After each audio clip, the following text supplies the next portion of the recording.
Hey guys, Hi! it's Jan. And Kayla. Welcome back to Latte and Foam Podcast, guys. We have kind of a quick update for you guys this time. We're going to have some Otome news topics. Before we get started, we actually had an update of our own for the lovely Ink Otome company. Yana, do you want to give the update? Yes, okay, so I know it's been a while since we've actually talked about the company, and we're kind of surging back. If you haven't seen our TikToks, definitely check out our TikTok page, follow us, likes, all that. We're trying to produce more videos, but also we've been working really hard on getting Steam released. So we are planning to have Steam released before the summer. You will definitely be able to download it on Steam. And not only that, we are having the POVs coming out kind of hopefully a little bit sooner. So yeah, you'll get the POVs. We'll have the downloads for Steam. And then we are going to have season 2 come out this year as well. And hopefully the BL. We're going to be doing a lot. We're going to be super duper busy this year as Lovely Ink. So definitely take a look at us. We have not forgot about the Ko-Fi. We want to definitely thank all of our Ko-Fi supporters. You guys have been amazing. We know we've been lacking on that, but we're going to get back to all that too. This is full steam ahead. January, February, March, every single month this year, we're going to be just on the ball. So yeah, do you want to add to that? No, yeah, you pretty much said it. Like, I feel like Steam's our number one priority. We're also working on POVs and hopefully season 2 and the BL are like stretch goals for us. But in the coming months, definitely look out for more information on the Steam update because that's been the biggest thing for us. People have asked to play it on either console or PC instead of mobile for the longest time. So we're so excited to be able to start figuring that out and getting that updated for you guys. So yeah, and I'll put the Ko-Fi supporters' names on screen. Thank you guys so much, as Yana already said. Like, it means so much to us. It really helped us get through and get things updated faster because it's just the two of us here. But yeah, so with that, we can go ahead and dive into our Otome news topics.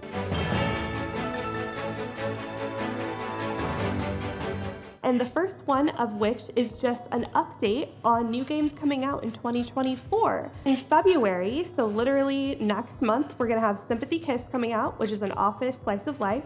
Then in April, we have Tengoku Struggle, which is a comedy fantasy. Yeah, so I seen Sympathy Kiss. Sometimes I'm like iffy on an office romance because I work in office every single day, but then we wrote Evermore and it's an office romance, and that one is amazing. Download it if you not have downloaded it. Download it on Google, Apple, and play all day. But I think it's like the one where it's like an app company itself, so it seemed very interesting to me. I'm kind of excited. I haven't been excited to play an Otome game specifically since maybe Cupid's Parasite. Oh, no. Variable Barricade. I can't remember which one came out one after the other. Either way, I think it's Variable Barricade. That's the last time I was really excited. As you know, again, I love Code Realize. That's like my long game with that one. I know technically you could say that My Next Life as a Villainess is Otome because they kind of had the rights over it, but that to me is totally different. We're going to do an update video on that. I think this one will be kind of cool because I think it can be short. I wanted to play Lover Pretend, but I was like, no. I know, I heard Lover Pretend was kind of short and like easier to get into. That's my only fear with Sympathy Kiss is it might be just really long, but I guess we'll see. I'm definitely not going to get it at full price, but I'll wait till it goes on sale and then probably check it out. I also did want to mention as its own Voltage titles. There were 3 Voltage titles that were announced to be coming this year, and I think one is in 2025, and they're all under Project Code. They're Neon Mafia, Kaleido Tower, and Vampire Hunter. There's really not a lot known other than these are darker concepts. They don't seem to share any characters, but this was definitely a shocking release. For sure. Yeah, I'm kind of looking forward to Neon Mafia. Like, I like a good Mafia game. Although, I will say... So I played, obviously, all of Pio Fiore. I don't know if I've ever talked about that, but I did play all of it. My favorite character was Dante. I don't like any of the bad ends. I think it's character assassinates. That's another rant for another day. But I do hope that they do a lot better than they did with Even If Tempest. I'm going to say this every chance I get. That game sucked. You cannot convince me otherwise. It sucked so bad. And I will always be a hater of Even If Tempest. If there's 1,000 people, I'm only the single hater. That's not true because Kayla's also the hater of that game. There's always going to be at least 2 haters. If there's no longer any haters, it's because her and I have passed away. That game is ass, and you cannot convince me otherwise. Like, I'll argue toe-to-toe, day-to-day, like, with facts. Sorry to say it. Not sorry. Actually, I mean it. Yeah, watch our video on it if you guys are like, you haven't heard us talk about it before and you're like, damn, why do you hate it so much? we just had a bad time with it. It wasn't what we expected. That we found that there were a lot of plot holes. A lot of people love it though, so make a case for down below if you want to. It's not that serious. Obviously, if you love it, that's totally fine. That's just our opinion on it. So that makes me really nervous for these Project Code games, to be honest. I agree, Neon Mafia seems like the most interesting to me as well, and I think it's the first one that's gonna come out. So we'll definitely check that out for you guys. But yeah, that's pretty much the updates. Oh, there are updates to existing series too. So those are new games that are coming out. But just to let you guys know, Cupid Parasite Fan Disc is coming out, Sweet and Spicy Darling. That's kind of something a lot of people have been excited for. Steam Prison Beyond the Steam, and then Hakuoki Chronicles of Wind and Blossom, which like, how many Hakuoki games are there? There's so many. And if you are going to localize any of them, do Sweet School Life. That one seems like the fun one to do. And it's short. I've played it in Japanese, obviously. Speaking of Japanese games, if you didn't know, it's a little bit trickier, but TokiMeki is coming to the Switch. The other games are coming. They are not physical releases like 4 was, and obviously the other ones are. It's just going to be on the Japanese store for now. That does come out on Valentine's Day for anybody that wants more info on it and is interested in trying to be able to play it. Like she said, they won't be in Japanese. It's going to be the 1 through 3, so the original older games, which will be kind of nice because the old consoles, it's kind of hard to read the kanji, especially if you're not a native speaker, because it's so tiny and kind of pixelated. So it is cool, but you do have to get a Japanese like gift card and a Japanese account to be able to do it, because if you can't just use an American credit card, because you have to have a Japanese residence. It's super complicated. I don't know why Nintendo makes it so complicated. I wish it was just global. But then I guess the last thing on our list is Love&Deepspace. Do you want to start us off? Yeah, so we've seen on our timelines, receipts, everything. It's been everywhere. My entire timeline, like it's insane. Yeah, it's this new game. If you didn't know, it's actually an extension of the Mr. Love series. So if you've never played it, I don't think you'll need to, but it's just kind of the background. It's the same company as that and Love Nikki. And now thinking about it, all of the graphics that are in Love Nikki, that's actually the exact same in this game. So yeah, it's like the Shining Nikki. We decided we should totally try this out. We knew from the gate it was a gacha, so just warning everybody, we're not gacha players. We don't like gacha. I'm not going to play further if I have to pay for cards for a game. Like, I don't want to do that. But what I did like was that a lot of girls were like able to customize at least their skin tone and make their player to look as similar to themselves as possible. So I thought, okay, this is pretty cool. We're going to get into some better exclusivity. Just want to preface, there are times that arguments are made that like games, like specifically Otome games, are not set for, you as the player in mind. And that is simply just not true, because a lot of them, if they let you put your name in, it's meant for you. And once they are localized, we're entering in global domain. I don't like when that's being said. Again, all of it's fake anyway. And if they have a CG with the person in it, like the argument can be made either way. And yes, you're meant to be wherever they're set in, but the reality is once we enter into a global market, it is meant for me as the player, and I should be allowed to see myself in it and ask for that. That's a fact. You can't argue me down, period. Anyway. Facts. She went off. Anyway, we decided, okay, let's play the game. So we downloaded it. I will say a couple of things from a technical perspective. The game starts off to download like 3.7 gigabytes. It's almost 4 gigabytes on your phone. It took forever. You guys, we were on the phone for like 2 hours. Like, mine downloaded fast at first, hers took a while, and then once you get in, there's another download. So then once I'm in it, you download, that's another 3.4 gigabytes. That makes it clocking up to about 8 gigabytes, which is not including anything else that has to go on this phone to download. I think an 8 gigabyte game is crazy. To me, it should be a console at that point. I think in comparison to something like Obame is less than a gigabyte, and even when you download it and you get some of the photos, it's still under that 1 gigabyte. That is the difference. Mystic Messenger is at 2.6, but it has all the photos. Like, a game that's almost 10 gigabytes is a console game, and it should be on the console. Actually seemed like a cool concept for the console. I would totally have been like into that idea without the gotcha cards thing. Any game that is exceeding more than the 4 gigabytes set, to me, is not a game that should be on the mobile phone. It's gonna lag your phone. If you run out of space at all, it's not gonna work. Yeah, just adding to that, for the technical perspective for me, my phone actually got really hot when it came to the battle sequences that come in the first part of the story. It just got really, really hot, and the voice would go in and out.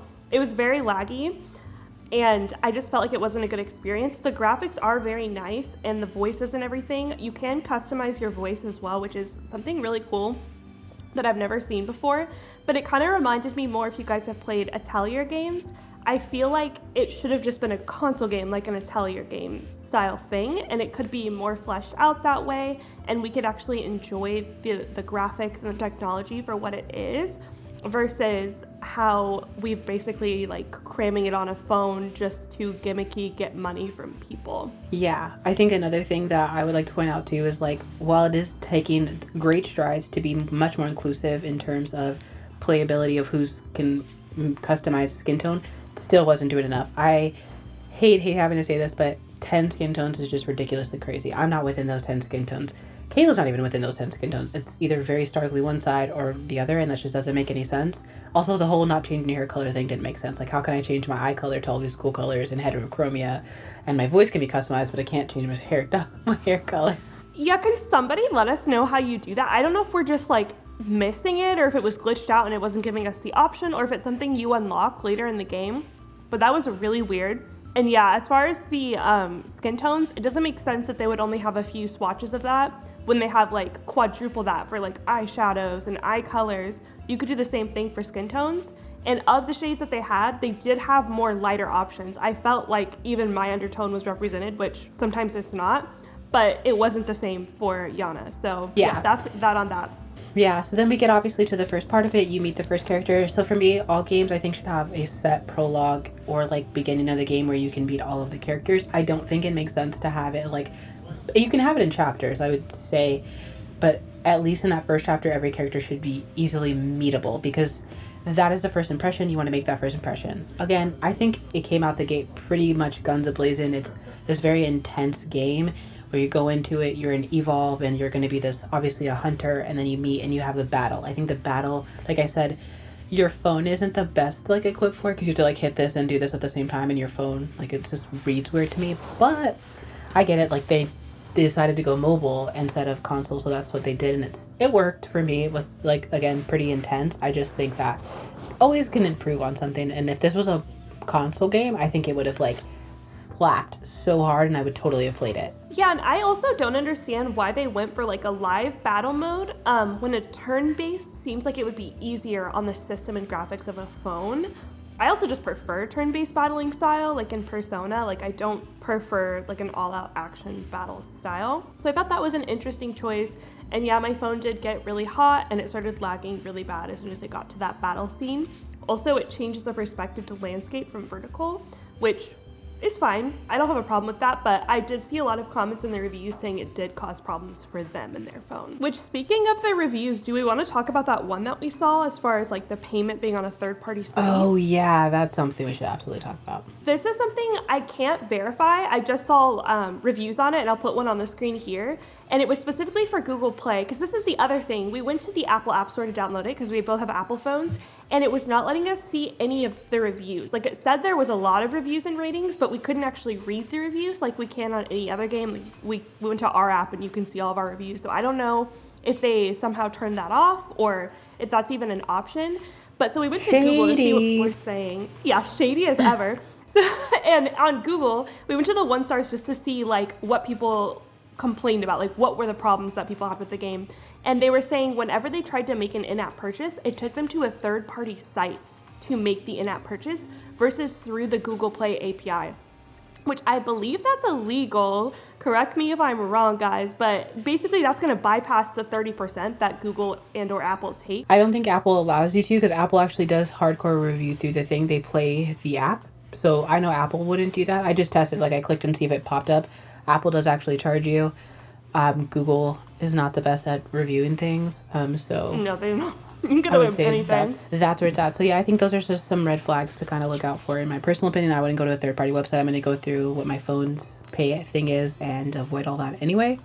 But yeah, again, I think if you really like the game, I see that it's definitely popular. Gacha is just not our thing, so it's hard for me to get into it because it's like they don't give you enough upfront rewards to get very hooked into the game. I think people just had this expectation, and obviously they came in ready to spend the money, which cool, totally awesome. Because we already have a natural aversion to gacha, we're just definitely not the target audience, and we wouldn't be jumping into play. I think if they gave us more rewards up front and were like, you should totally play this because of this and this, I would be down like to try it out even further. But because we don't, I'm not going to play any more than literally the first chapter that we get to, I didn't meet any of the other guys. I don't care. Like, I'm good now. Yeah, I think if I were to pick a guy, we didn't meet him, but I feel like Raphael was the one that I liked looks-wise the most. All you meet is Xavier, and we think maybe he's going to be like the most coming up in the game and the story's the most tied to him. Also, it seems as though, and correct us if we're wrong in the comments, that it's very plot heavy, and the romance that you get is only in like bonus kind of memory scenes. It's not actually weaved into the main story.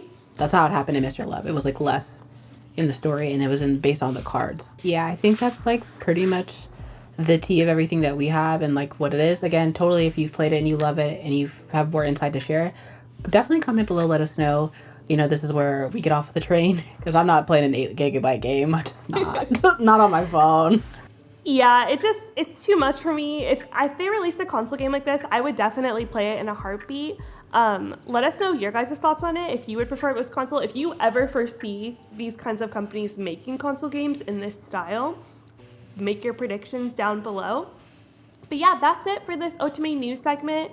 We mainly just wanted to update you guys on our stuff and what's coming for the year in general in Otome, and we'll see you in the next news. Bye. Bye.